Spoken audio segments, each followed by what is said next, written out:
ماں باپ کے حقوق ہیں، اور فرمایا کہ وَقَضَىٰ رَبُّكَ أَلَّا تَعْبُدُوا إِلَّا إِيَّاهُ، اور اے محبوب تیرے رب کا فیصلہ ہے اللہ تعبدو، عبادت کرو تو اپنے رب کی کرو، الا ایاہ وبالوالدین احسانا۔ یہ ایاہ جو ہے یہ ضمائر کہلاتی ہے، ایاہ کا ایاہم، اس کا مطلب ہوتا ہے معنی خاص کر۔ فرمایا تیرے رب کا فیصلہ ہے کہ جب بھی عبادت کرو اپنے رب کی کرو، الا ایاہ وبالوالدین احسانا، اور والدین کے ساتھ نیکی کرو۔ اما یبلغن عندک الکبر، اور فرمایا جب وہ پہنچے، بلغ یبلغ، اسے یبلغن بنا، یبلغن عندک الکبر، جب بڑھاپے پہ پہنچ جائے، احدہما ایک، او کلاہما یا دونوں، اف ولا تنہرہما، تک نہ کرو جب ان سے ہم کلام ہو، وقل لہما قولا کریما، تو اپنے کلام میں شائستگی کرو، نرمی والا انداز اپناؤ، بد تہذیبی سے بچو، بد اخلاقی سے بچو، ماں باپ کے ساتھ نرم لہجہ اور ادب بھرا ہوا انداز جو ہے اس طرح ماں باپ کے ساتھ پیش آؤ۔ وقل لہما قولا کریما، قال یقول کا مطلب کلام کرنا، تو فرمایا اس کی جمع قوال آتی ہے،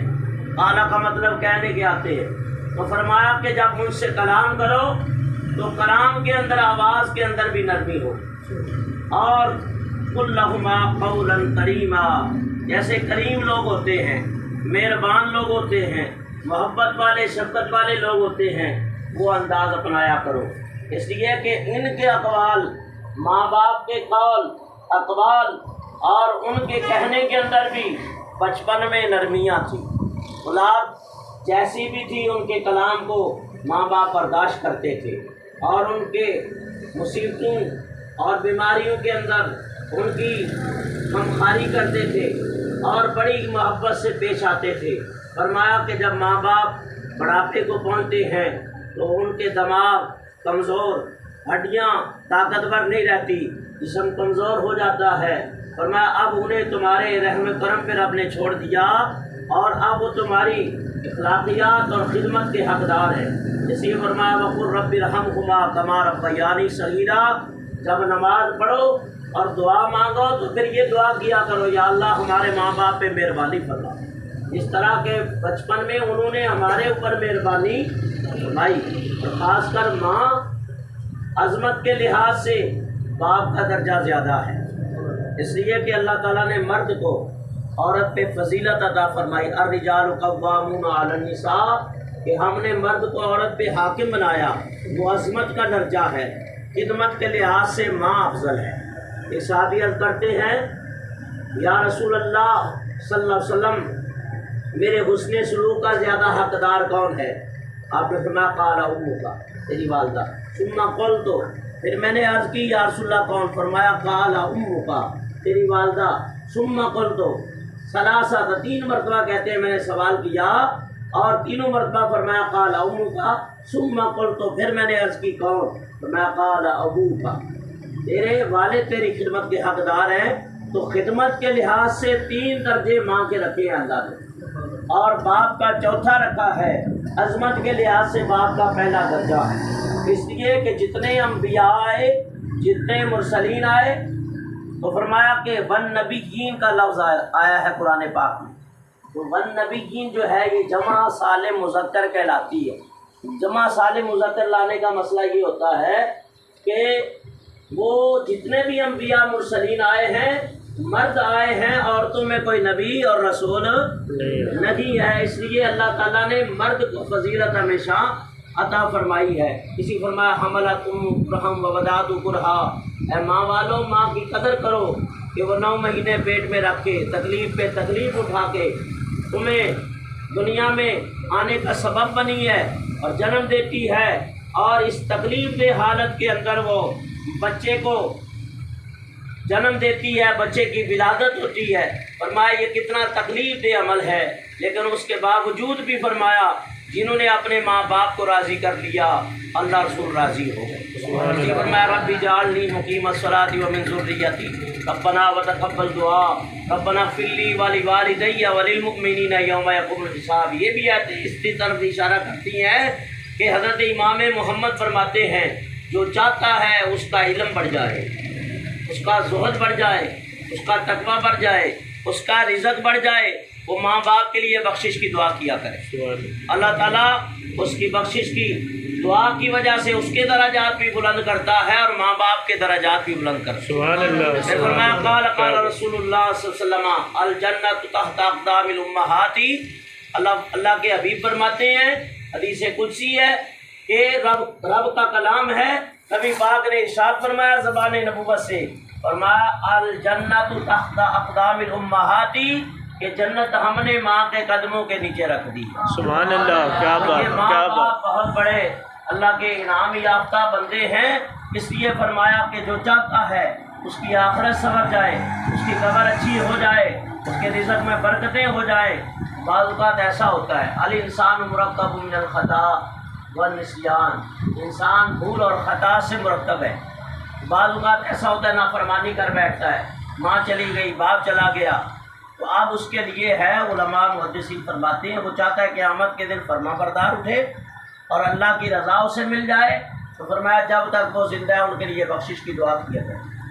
ماں باپ کی قبروں کی زیارت کرنا یہ اللہ کے نبی کی سنت۔ ایک حدیث میں ملتا ہے کہ نبی پاک علیہ السلام اپنے صحابہ کے ساتھ مقام ابوا پہ تھے اور حضور کی آنکھوں میں آنسو جاری تھے۔ علامہ فیض احمد اویسی رحمۃ اللہ علیہ نے ایمان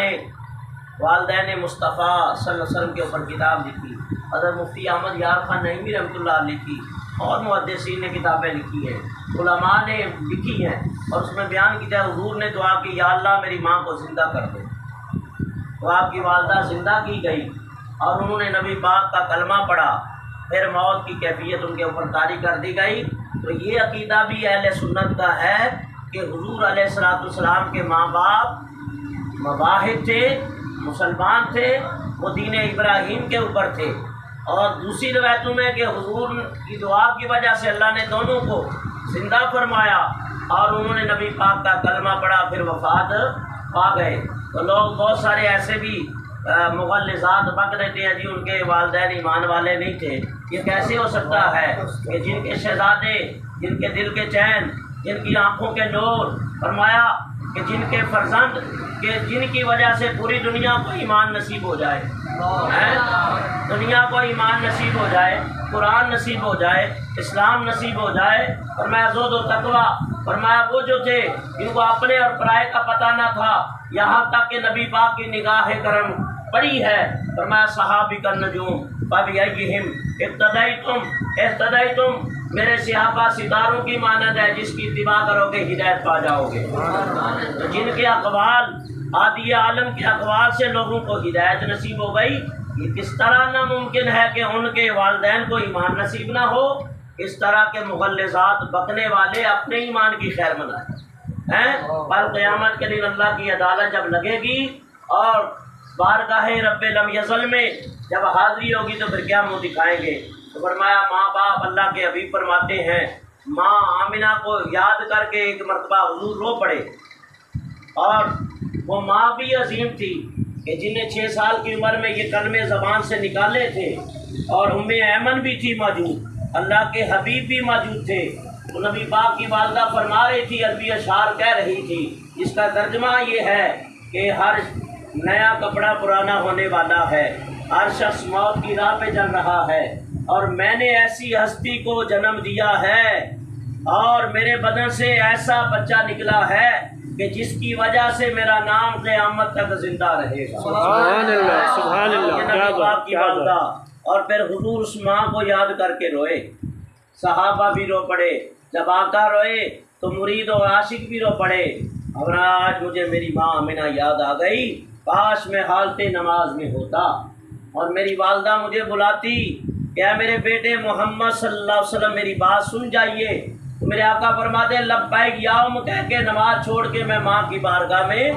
حاضر ہو جاتا، 2-3 شعر ماں کے اوپر میں پڑھ دیتا ہوں۔ فرمایا ماں دا پیار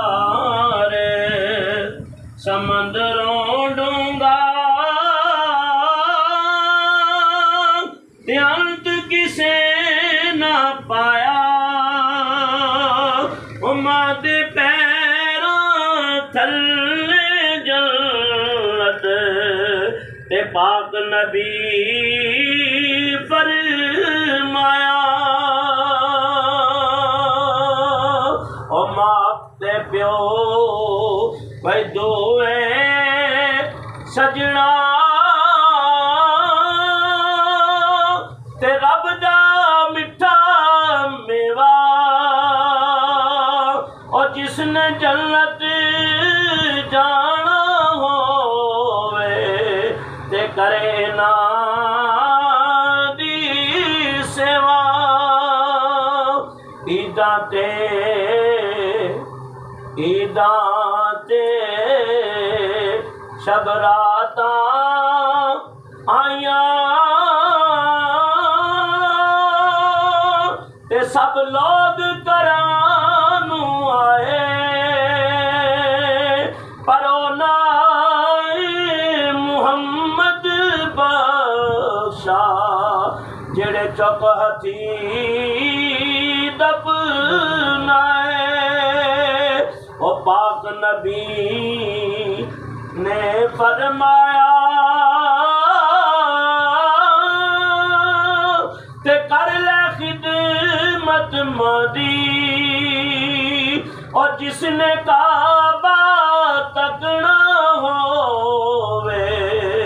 تیو تک لے صورت مدی اور پیو مرے تے ماں پہ مکدے تے ماں مرے کرویلا مرن نہ شالا ویر کسے دے او یار اجڑ جاندہ جے ملا او پیو مرے سر ننگا ہوندا تے ویر مرنے کنڈ خالی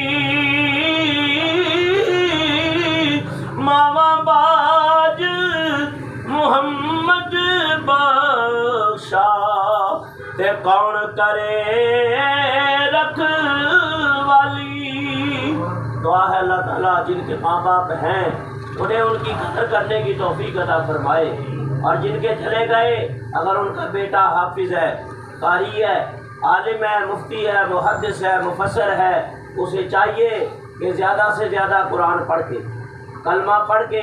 درود پڑھ کے ماں باپ کی روحوں کو اصال ثواب کیا کرے حضور فرماتے ہیں اذا مات الانسان انقطع عنہ عملہ بس آخری بات کر رہا ہوں فرمایا انسان جب مر جاتا ہے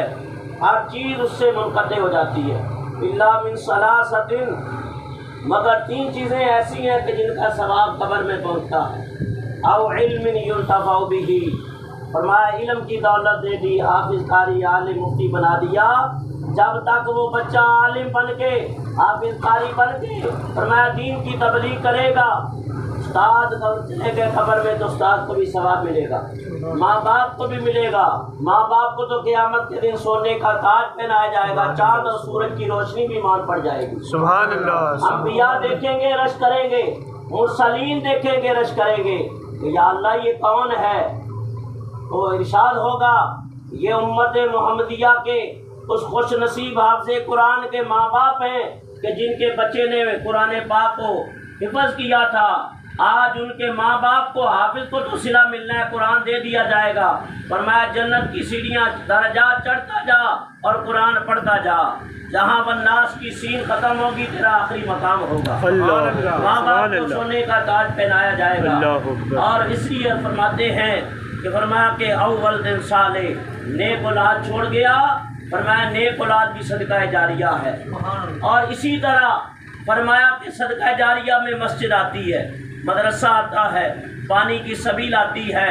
اسی طرح درخت لگانا آتا ہے یہ سارے صدقہ جاریہ کا مطلب جاری ہو جانا تو جس سے لوگ عوام الناس فائدہ اور سکون حاصل کریں اور فائدہ اٹھائیں مخلوق خدا فرمایا اس کا ثواب بھی قبر میں پہنچتا ہے دعا ہے اللہ تعالیٰ ان کلمات کو اپنی بارگاہ میں قبول فرمائے اور جناب پیر فیاض صاحب نقشبندی دامت برکاتہ العالیہ، اللہ تعالیٰ ان کے والد غلام فرید صاحب اور ان کی والدہ کی اللہ تعالیٰ بخشش و مغفرت فرمائے، اور اللہ تعالیٰ ہم سب کو دین مدین پہ چلنے والا بنائے۔ وما علینا الا البلاغ۔